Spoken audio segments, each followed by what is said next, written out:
தமிழக வெற்றி கழக தலைவர் விஜய் அவர்களுடைய பரப்புரையை எல்லாரும் உற்று நோக்கி கொண்டிருந்த வேளையில் விஜய் அவர்கள் திருச்சியில் காலை தரையிறங்க நிலையில் விமான நிலையத்திலிருந்து அவர் குறிப்பிடப்பட்ட அந்த மரக்கடை பகுதிக்கு செல்ல கிட்டத்தட்ட 4 மணி நேரம் ஆனது. 4 மணி நேரமாக விஜய் அவர்கள் விமான நிலையத்திலிருந்து அந்த 5 கிலோமீட்டர் தூரத்தை மிகவும் பொறுமையாக ஊர்ந்து மக்கள் வெள்ளத்தில் தொண்டர்கள் வெள்ளத்தில் விஜய் அவர்கள் போகக்கூடிய காணொளிகள் வெளியாகி இருந்தது. விஜய் அவர்கள் எப்போ அவருடைய பேச்சை தொடங்க போகிறார் அப்படின்றது தான் எல்லாருமே கேள்வியாக வைத்துக்கொண்டு கிட்டத்தட்ட 3 மணிக்கு அவர் மரக்கடை பகுதிக்கு வந்த நிலையில் அவருடைய பிரச்சார வாகனத்தின் மேற்பகுதிக்கு வந்து பேச தொடங்கினார்.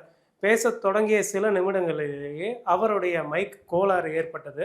இருப்பினும் விஜய் அவர்கள் தொடர்ச்சியாக பேசினார். அவர் என்னென்ன பேசினார் அப்படின்றத நம்ம தற்போது பார்க்கலாம். விஜய் அவர்கள் வந்து தொடக்கத்தில் அவர் பேசும் பொழுது போருக்கு ஒரு வீரர் செல்லும் பொழுது அந்த போர்க்களத்திற்கு செல்வதற்கு முன்பாக அவர் குலதெய்வத்தை வணங்குவார்கள். அதே போல நான் திருச்சிக்கு வந்திருக்கிறேன், உங்களிடையே பேச வந்திருக்கிறேன், உங்களை பார்ப்பதற்காக வந்திருக்கிறேன் அப்படின்னு சொல்லி பேசியிருக்கிறார். அதாவது 2026 சட்டமன்ற தேர்தலை எதிர்கொள்வதற்கு முன்பாக அவர் மக்களை சந்திக்க திருச்சிக்கு வந்திருப்பதாக அவர் சொல்லியிருக்கிறார். கிட்டத்தட்ட அவர் வந்து 2026 தேர்தலை வந்து ஒரு மிகப்பெரிய போராக அவர் எண்ணி அப்படி ஒப்பிட்டு பேசியிருக்கிறார் அப்படின்றதான் பார்க்க முடியுது. அடுத்ததாக விஜய் அவர்கள் பேசிய முக்கியமான விஷயம் என்னன்னா, திருச்சியில் பெரியார் அவர்கள் இருந்ததாகவும் திருச்சி பெரியார் மண் என்றும் மத சார்பின்மைக்கு எடுத்துக்காட்டாக திருச்சி இருப்பதாகவும் பேசினார்.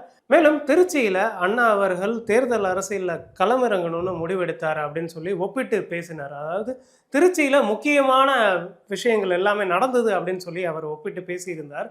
எம்ஜிஆர் அவர்களும் திருச்சியில் ஒரு மாநாட்டை நடத்தி இருந்தார். திருச்சி ஒரு திருப்பு முனையை ஏற்படுத்திய களம் அப்படின்னு சொல்லி அவர் பழைய எடுத்துக்காட்டுகளை எல்லாம் அவர் அடுக்கினார். உதாரணமாக விஜய் அவர்கள் சொன்னதில் என்ன நம்ம பார்க்க வேண்டியிருக்குன்னா, 1956 அண்ணா அவர்கள் பேசியதையும் 1974 எம்ஜிஆர் அவர்கள் நடத்திய அந்த மாநாடு குறித்தும் குறிப்பாக பேசியிருந்தார். திமுக அரசு கொடுத்த வாக்குறுதிகளை விஜய் அவர்கள் விமர்சிச்சிருந்தார். கிட்டத்தட்ட தேர்தலில் போன 2021 சட்டமன்ற தேர்தலில் 505 வாக்குறுதிகளை திமுக கொடுத்திருந்தாங்க ஆட்சிக்கு வருவதற்கு முன்பாக. அதனால அந்த 505 வாக்குறுதிகளை நீங்க நிறைவேற்றினீங்களா, சொன்னீர்களே செய்தீர்களா அப்படின்னு சொல்லிட்டு ஜெயலலிதா பாணியில அவர் விமர்சிச்சிருந்தாரு திமுக அரசை. கிட்டத்தட்ட அதிமுக பாணியில அவர் விமர்சித்ததன் காரணமாக அதிமுக இடத்தை தாவேக்க நிரப்ப போகுதா அப்படின்ற கேள்வியை தான் சமூக வலைதளங்கள்ல எல்லாருமே பதிவிட்டு வராங்க. அரசியல் விமர்சகர்களும் கருத்துக்களை தெரிவிச்சுட்டு வராங்க.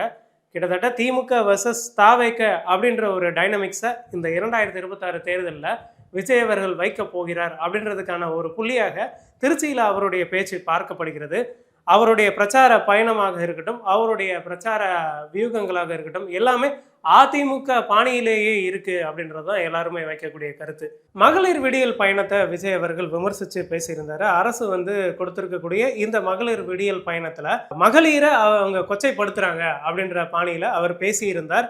இது போல எந்த திட்டங்களும், அதாவது பெண்களுக்கும் கல்விக்கும் எல்லாவற்றுக்கும் முன்னுரிமை கொடுக்கப்படும் அப்படின்னு சொல்லியிருந்தாரு. நோ காம்ப்ரமைஸ் அப்படின்னு சொல்லி அவர் சொல்லியிருந்தாரு. அதாவது பெண்களுக்கு பாதுகாப்பு அளிக்கப்படும், அந்த பாதுகாப்புல எந்தவித காம்ப்ரமைஸும் இருக்காது அப்படின்னு சொல்லி விஜய் அவர்கள் குறிப்பிட்டிருக்கிறாரு. இது முக்கியத்துவம் வாய்ந்த ஒரு பேச்சாக பார்க்கப்படுகிறது. விஜய் அவர்கள் மேலும் என்ன சொல்றாருன்னா, திமுக அரசு கொடுத்திருக்கக்கூடிய திட்டங்கள்ல இலவசங்களை தாக்கி பேசியிருக்கிறார் அப்படின்னு சொல்லி எல்லாருமே சொல்லிக்கிட்டு இருக்காங்க. அவர் சொல்லியிருந்த அந்த குறிப்பிட்ட விஷயங்கள், அதாவது இந்த இலவச பேருந்தாக இருக்கட்டும், இலவச திட்டங்கள் என்னென்னலாம் திமுக அரசு முன்னெடுத்து இருக்காங்களோ அதையெல்லாம் அவர் விமர்சிச்சிருக்காரு. கிட்டத்தட்ட சீமானுடைய பாணியில தான் விஜய் அவர்கள் இந்த இலவச எதிர்ப்பை தெரிவிச்சிருக்காரு அப்படின்னு சொல்லி ஒரு கருத்து நிலவுகிறது. ஆட்சிக்கு வர்றதுக்கு முன்னாடி திமுக கொடுத்த வாக்குறுதிகளில் முக்கியமானது டீசல் விலை குறைப்பு, அது செய்யலை அப்படின்னு சொல்லியிருக்காரு. மாதாந்திர மின்சார கட்டணம் கணக்கீடு, இதை பற்றி அவர் எந்த நடவடிக்கையும் எடுக்கல அப்படின்னு சொல்லி குறிப்பிட்டிருக்கிறார். மாணவர்களின் கல்வி கடன் ரத்து, இந்த விஷயங்களையும் அரசு எதுவுமே முன்னெடுக்கல அப்படின்னு சொல்லியிருக்காரு. 40% இடஒதுக்கீடு என்னாச்சு அப்படின்னும் கேள்வி கேட்டிருக்காரு. மேலும் பழைய ஓய்வூதிய திட்டம் என்னாச்சு, ஓல்டேஜ் பென்ஷன் அது என்னாச்சு அப்படின்னு சொல்லி கேள்வி கேட்டிருக்காரு. 2 லட்சம் அரசு காலி பணியிடங்கள் நிரப்புவது குறித்து அரசு என்ன நடவடிக்கை எடுத்திருக்கு, இதெல்லாம் எப்போ செய்ய போறீங்க அப்படின்ற கேள்வியையும் திமுக அரசுக்கு விஜய் அவர்கள் முன்வைச்சிருக்காரு.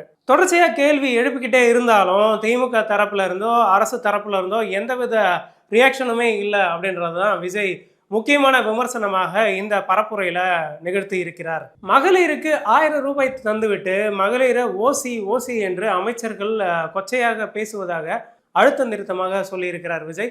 அதுபோல மக்களை கொச்சைப்படுத்துறாங்க திமுக அரசு, திமுகவினரும் சரி, எல்லாருமே இந்த மாதிரி கொச்சைப்படுத்திக்கிட்டு இருக்காங்க அப்படின்றத பின்பாயிண்ட் பண்ணி விஜய் அவர்கள் பேசியிருக்கிறார். திருச்சி மண்ணச்சநல்லூர் பகுதியுடைய எம்எல்ஏவுக்கு சொந்தமான அந்த மருத்துவமனையில கிட்னி திருட்டு நடந்ததாக ஒரு குற்றச்சாட்டு எழுந்திருந்த நிலையில அது குறித்தும் விஜய் அவர்கள் பேசியிருக்கிறார்.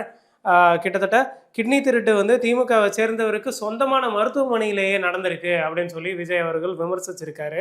தாவேகா ஆட்சிக்கு வந்தா என்னென்னலாம் செய்வோம் அப்படின்னு சொல்லி விஜய் சொல்லும் பொழுது, கல்வி, மின்சாரம், மருத்துவம் போன்ற அடிப்படை தேவைகளை தாவேகா செய்து கொடுக்கும் அப்படின்னு சொல்லி விஜய் அவர்கள் குறிப்பிட்டிருக்கிறார். பெண்கள் பாதுகாப்பில் சட்ட பிரச்சனைகளிலும் நோ காம்ப்ரமைஸ் அப்படின்றத அழுத்தம் திருத்தமாக விஜய் அவர்கள் தெரிவித்திருக்கிறார். நடைமுறைக்கு எது சாத்தியமோ அதையே தான் நாங்கள் செய்வோம் அப்படின்னு சொல்லி விஜய் அவர்கள் சொல்கிறார். வெற்றி நிச்சயம் அப்படின்னு சொல்லி அவருடைய கருத்துக்களை தெரிவித்துவிட்டு அவர் திருச்சியிலிருந்து அவருடைய பரப்புரை கூட்டத்தை நிறைவு செய்திருக்கிறார்.